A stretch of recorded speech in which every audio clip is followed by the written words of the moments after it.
¿Qué tal, amigos? Qué bueno que nos acompañan en una emisión más de su programa de Pasta Dura. Soy su amigo y servidor Samuel Gómez Luna Cortés, quien les agradece su preferencia. Ya sabe que en este espacio buscamos que usted pase un momento agradable, porque aquí hablamos para las masas, pero las masas encefálicas. Y en esta ocasión me da mucho gusto presentar a un muy querido amigo, un maestro, un hombre reconocido no solamente en la labor profesional, sino además uno de los más grandes, creo yo, defensores y amantes que hay de los libros. Y me refiero con esto al maestro Carlos Sepúlveda, a quien le doy la más cordial de las bienvenidas. Maestro, bienvenido a este espacio. Muchas gracias, Samuel. Gracias por la invitación. Al contrario, es un placer para mí poder repartir estos micrófonos y este momento. ¿En qué momento, maestro, nace esta pasión, este gusto por los libros? Desde muy pequeño. Y más que por los libros, por la lectura. Porque como todo, o muchos de los niños que empezamos a leer, pues en periódicos, en revistas y sobre todo en el lugar donde yo vivía, en Atotonilco, los cómics, o que ahora le llaman cómics, nosotros le decíamos cuentos. Sí. Que más que comprarlos, se alquilaban por 10 centavos, pero eran toda la serie de cuentos que salían. Entonces nos los podíamos llevar a casa por 10 centavos, leíamos mucho Vidas Ejemplares. En casa se empastaban de Editorial Novaro estas Vidas Ejemplares. En fin, fue así como se aficionó uno a la lectura. En una ocasión recuerdo, en una fil, una señora le preguntó al filósofo español Fernando Savater, dice, oiga, ¿qué puedo hacer yo? Porque mi hijo tiene 8 años, le gusta mucho leer, lee mucho, pero solamente lee la sección deportiva del periódico y las tiras cómicas. Y entonces Savater le dijo, pues que qué alegría, qué felicidad y qué bueno que era así. Dice, usted no haga nada, déjelo.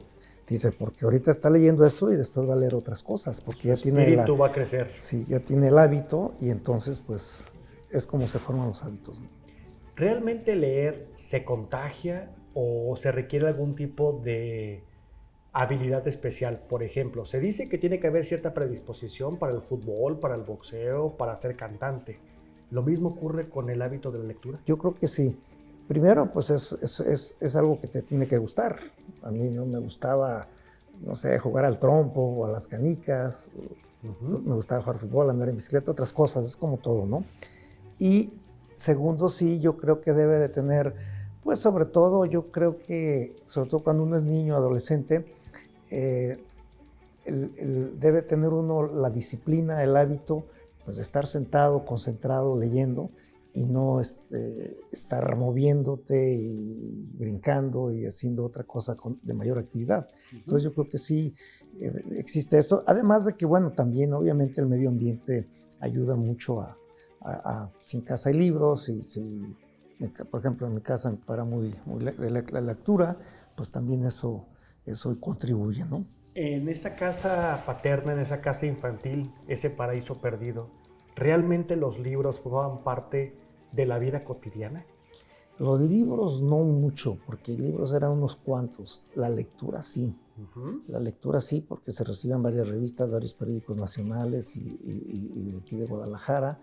Y bueno, y ya decía yo, por los cuentos, las Vidas Ejemplares, las revistas de todo tipo, contenidos, sucesos, siempre las de fútbol. Había muchos artículos para leer, pero más que libros. Estoy hablando de la niñez. ¿Algún recuerdo de alguna lectura o posteriormente de algún libro que sin duda haya marcado su gusto por esto? Ya hablo de los cómics o de los cuentos, pero a lo mejor hubo algún momento que de esa manera o de esa Ítaca olvidada que es la infancia, que de alguna forma dijo, maestro, es que esto es lo que a mí me gusta.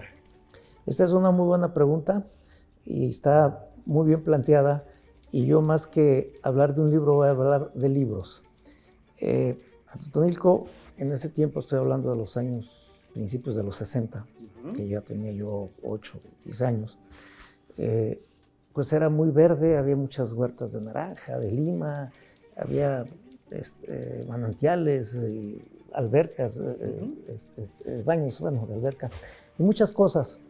Pero a mí lo que más me impresionó de niño, y esta va más o menos a la pregunta que me haces, es que en una casa muy antigua, en la que vivían 2 señores solteros, hermanos, él y ella ya mayores, cuando yo entré con un sobrino de ellos a lo que sería su biblioteca, los libreros, los libros, hasta el olor, ¿eh? O sea, recuerdo, lo tengo aquí en la retina, como si hubiera sido ayer o antier. Y entonces yo, en ese momento que tendría 10, 12 años, dije, esto es lo que a mí me gustaría tener de mayor. Y esto es lo que más me gusta del pueblo. Lo que más bonito que he visto es esto. Y lo sigo pensando después de casi 60 años. Qué interesante. Sí. Mencionaba, maestro, también de que leían las vidas ejemplares. Sí. ¿De alguna manera se puede considerar que eran lecturas para esa época en Jalisco? Y más, por ejemplo, pues aunque no estoy a favor de la palabra de la provincia, porque creo que puede ser a veces despectiva, pero son caminos o son mecanismos para que la gente comience a interesarse por aquellas vidas que no solamente fueron ejemplares, sino que son sinónimo también quizás de ciertos grados de santidad. A lo largo de todo este proceso, ¿hubo alguna lectura que de plano dijera, esto no me gusta en esa infancia? Bueno, a mí nunca me ha gustado el misterio, el terror, el crimen, ese tipo de cosas, ¿no? No. Y, por ejemplo, bueno, en ese tiempo pues ya te aficionas a las novelas, ¿no? Sí, claro. Y tampoco era como muy de los libros de broma, pero no sé, Lágrimas y Risas, Memín Pingüín, leíamos de todo. O sea, esas eran, que llegaba también. digamos que cosas serias en el sentido de lo que exponían en las historias que se contaban semana a semana. Pero lo que yo creo que a mí desde siempre me gustó mucho fue la historia. ¿Sí? A mí más que... bueno, otra cosa que tampoco me gusta es la ficción. O sea, estas cosas... Yo, por ejemplo, confieso que yo nunca leía a Julio Verne. O sea, que ahí estaban... Yo leía biografías, memorias, hechos históricos, personajes, vidas, o sea, porque más que el chisme de la vida, de si tuvo tantos hijos o tantas señoras, o todo eso, creo que lo interesante era el contexto, el pueblo donde vivía y la región que normalmente eran en Europa, ¿no? Sí, normalmente. Claro. También, bueno, me recuerdo mucho de Sudamérica o de Estados Unidos, la cabaña del tío Tom Sawyer, los aventuras de Tom Sawyer, muchas cosas. Entonces yo creo que todo esto va dando un panorama y la imaginación va creciendo, porque uno está viendo y está pensando en ese pueblito medieval o en esa jungla o en una ciudad de Estados Unidos o cuando está la guerra de independencia y todo esto, ¿no? Entonces, eso es exactamente una de las cosas de la lectura, que ayuda mucho a fomentar la imaginación de las cosas, a la creatividad, al pensamiento de que esto debe ser así, así. Después, si ve uno una película de libro, pues a lo mejor puede uno cambiar de que, la muchacha no era tan bonita como yo pensaba, o esas cosas, ¿no? De alguna forma. Pero quienes son lectores prefieren siempre el libro que la película. Completamente, y además la ventaja del cine es que por lo menos durante 2 horas los problemas son de otros. En esa lógica, cuando platicamos en torno a estos gustos también por los libros, preguntaría, ¿entonces hay libros o hay lecturas que pueden cambiar la historia? Yo veo un programa de televisión, de Radio y Televisión Española, los domingos, más o menos de este tipo, con otro nivel, obviamente, otra altura, pero el entrevistador invita intelectuales, escritores, artistas, empresarios, científicos, académicos, lo que sea, intelectuales. Y siempre al final les hace 3 preguntas. Y una de ellas es el libro que más le ha impactado, ¿no? Y yo dije, si algún día me llegan a hacer esa pregunta, pues yo la verdad no voy a poder responder con mucha claridad. Yo diría, pues quizá es Los Miserables, porque ese libro me lo dejaron a leer en primero de prepa. Y este libro me acuerdo por Los Miserables. De Jean Valjean. Pero no es tanto que me haya marcado, sino simplemente es el que me acuerdo primero, ¿no? Sí. Se dice que Víctor Hugo y Cristo, o Dios en este caso, utilizan el mismo método, ambos le apuestan a la reivindicación del hombre. Porque cuando leemos Los Miserables nos damos cuenta que el hombre puede cambiar finalmente. ¿Los libros entonces nos pueden hacer mejores personas? Sí, sin duda. Sin duda, yo creo que el 99% de quienes leen es para ser mejores personas, para ser más cultos, más educados, más racionales, estar mejor integrados en la sociedad. Y yo no creo que haya ni 1% o menos que busquen libros de cómo, ahorita se me va el nombre de un Arsenio Lupin, bueno, que a lo mejor si lees a esos cuates para ver cómo estafas o cómo haces un atraco en un museo o en una joyería o esas cosas, pues a lo mejor también para eso sirven. Porque seguramente alguien aprenderá de alguna manera cómo abrir las chapas, cómo romper una vitrina, seguramente. Pero eso yo creo que es muy, muy excepcional. En el caso de los libros. Sería, así es la definición que tenemos. Sí. Yo creo que los libros son para crecer, para mejorar, para divertirte, para pasar el tiempo, para distraerte, pero yo creo que sobre todo es aprender y luego quizá divertirse, pasarla bien, disfrutar. Pero yo lo primero diría aprender. Vamos a ir a una pausa. Estamos platicando con el maestro Carlos Sepúlveda y antes de irnos a la pausa voy a dejarle una pregunta para que el maestro pues también tenga un momento para que pueda resolverla. ¿Hay libros entonces que deberían de ser prohibidos? Vamos a una pausa y enseguida regresamos aquí de Pasta Dura.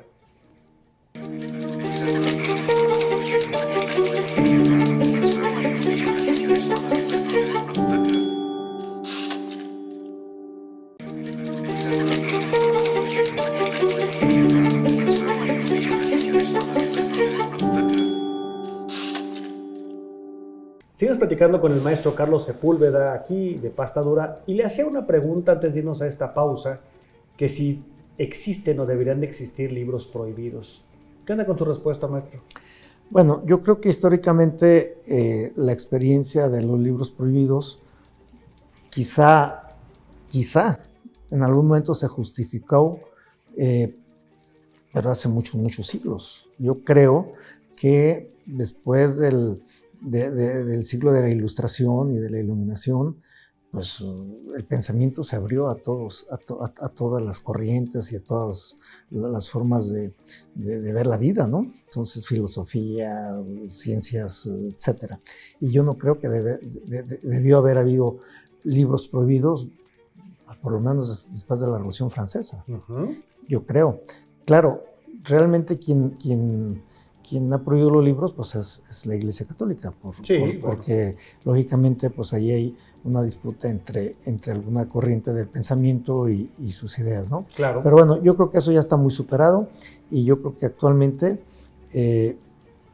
¿quiénes prohíben libros? Pues quizá en Irán están un montón de libros prohibidos, bueno, los versos satánicos, ¿no? De Salman Rushdie. O sea, eso pues es también algo excepcional, pero no, definitivamente no debería haber libros prohibidos, definitivamente.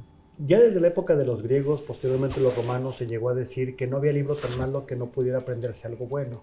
¿Usted cree en eso? Sí, claro. Sí, desde luego que a lo mejor una idea, un pensamiento, una frase o algo como... ¿Eso justificaría el libro? Es que depende. O sea, es que la verdad también es que hay muchos libros que, bueno, yo y más ahorita, siempre y más ahora,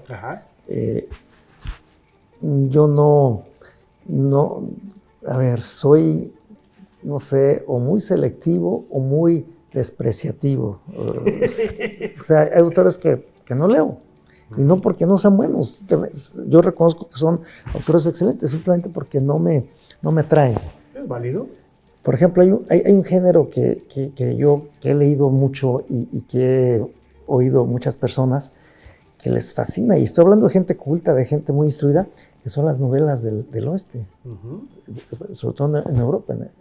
La gente se fascina. A mí, pues, como vi tantas películas del oeste y como que las sentimos tan cerca, que la verdad leer novelas del oeste, pues no. No le llama. Las policíacas, pues tampoco, ¿no? O sea, entonces no es que no sean buenas, deben ser buenísimas porque se venden mucho y la gente los disfruta mucho y hay muchas series. Pero bueno, es como selectivo, ¿no? Entonces se ha perdido la amistad de Sherlock Holmes, maestro. Sí le he oído algo de Sherlock Holmes, claro. También de Agatha Christie. Bueno. Y ahora estaba pensando que se están cumpliendo los 250 años del nacimiento de Jane Austen. Y pues algunos la consideran la mejor escritora mujer. Y seguramente Agatha Christie ha vendido muchísimo más libros que ella. Pero lo de Agatha Christie pues era algo como muy especializado, pero sí. Y lo otro es como pues no se refleja más la sociedad, las costumbres, la vida social. Bueno, es un reflejo del espíritu del momento. Sí, entonces, y tiene mucho valor, porque cuando Agatha Christie escribía, pues ella firmaba con su nombre y, Sí, claro. y era entrevistada, y entonces había que usar seudónimos y eran mal vistas las mujeres que Sin duda. escribían, entonces, todo ese tipo de cosas, ¿no? Dice Gabriel Said que hay los demasiados libros. ¿Usted cree eso? Yo sí creo que hay demasiados libros. Yo estoy seguro que, yo tengo una broma que digo, 11 de cada 10 libros sobran.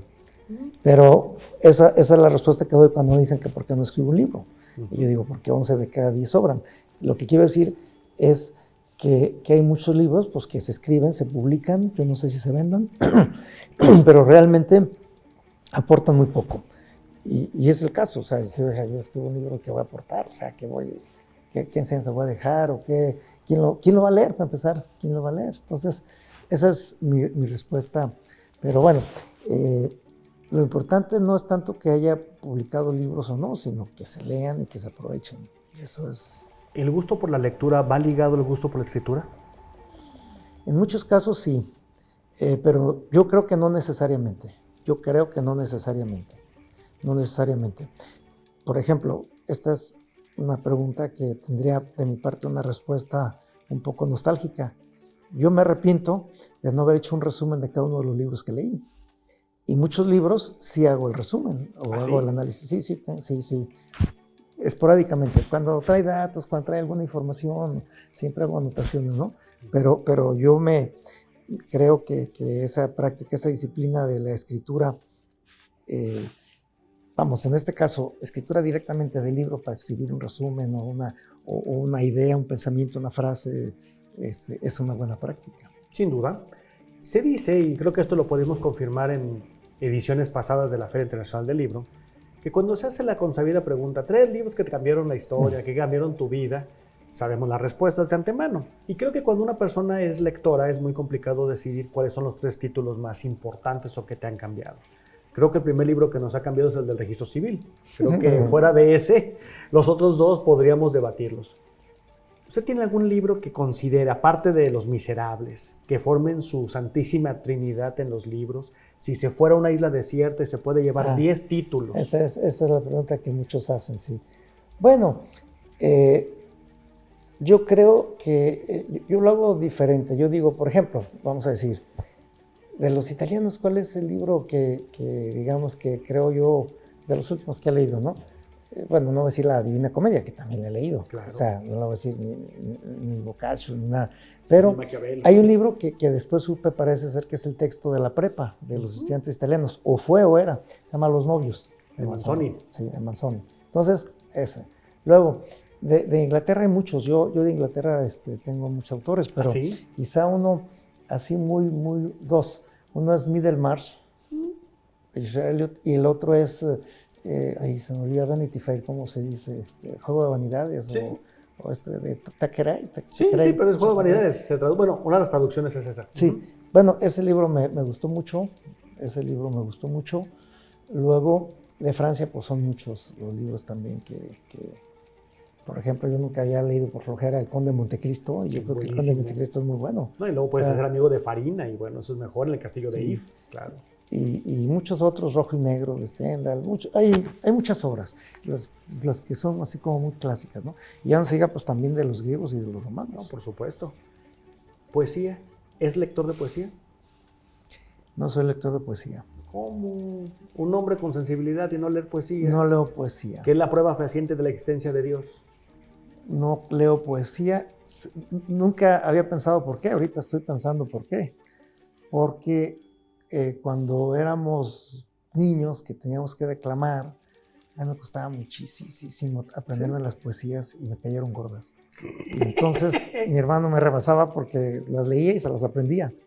Entonces no, me gusta la poesía escuchada, pero no leída, no la disfruto. Leo muy poca poesía, he leído muy poca poesía. Bueno, aparte nos acaba de decir que realmente usted la literatura, salvo excepciones, porque lo que más lee es historia, filosofía. Sí, pero no la entiendo demasiado, por eso leo mucho. O sea, sí, la filosofía me gusta, sí me gusta. Se dice que no hay nada más complicado que tratar de entablar conversación con alguien que solamente domina un tema, lo cual creo que puede ser cierto y sumamente aburrido. por ejemplo, la oportunidad de la lectura o de las múltiples lecturas lo tuvieron que haber puesto en contacto con gente que pensara diferente. ¿Esto puede ser un puente o puede cerrar los caminos? No, yo pienso que, a ver, mi experiencia es que yo nunca me he enfrentado y nunca he discutido seriamente con alguien porque a mí no me gustan las ideas de tal o cual pensador. O sea, que yo diga, no, esa señora no tiene razón, está loco, no. Y tampoco he recibido alguna crítica, algún comentario de ese autor no sirve, o mentía, o tenía una vida falsa, o X.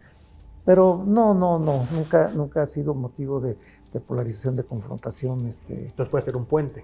Yo creo que más un puente que une, aunque no sea, que no haya coincidencias, pero la literatura, si a él no le gusta un autor que yo he leído y que yo le platico, pues él va a aprender, y los autores que yo no he leído, si él los sabe explicar, los platica, pues yo los disfruto, aprendo. Entonces, más une. Como un amante y conocedor de la historia, ¿los libros de Carlos Marx produjeron la Revolución Cubana? Yo no creo que directamente. Yo creo que la Revolución Cubana obedece a otros factores, pero obviamente el socialismo y el comunismo están basados en las ideas de Marx y de Engels, aunque luego en la práctica se aplicaron de manera totalmente distorsionada. Todo el mundo dice que si viviera Marx estaría enojadísimo con lo que han hecho en Venezuela, en Nicaragua, en Cuba, idea, o sea, totalmente, ¿no? Y bueno, pues eso es así. Qué interesante. Estamos platicando con el maestro Carlos Sepúlveda, quien le agradezco mucho que nos haya permitido entablar este diálogo, pero también tengo una serie de preguntas que me gustaría primero invitarlo para que nos acompañe en un segundo programa, maestro. Con mucho gusto. Me gustaría ahora platicar sobre su biblioteca. Entonces, si le parece, lo esperamos en el siguiente programa. Con mucho gusto. Muchas gracias a usted que nos permite llegar hasta donde se encuentre. Para mí ha sido un gusto poder estar con ustedes departiendo este espacio con el maestro Carlos Sepúlveda. Como ya lo sabe, pues es un hombre que no solamente se identifica como un bibliófilo y además un bibliófago. Por lo cual les agradezco mucho que nos hayan seguido. Ya lo sabe, quédese con nosotros aquí en el Sistema Jalisciense de Radio y Televisión. Soy su amigo y servidor, Samuel Gómez Luna Cortés. Muchas gracias.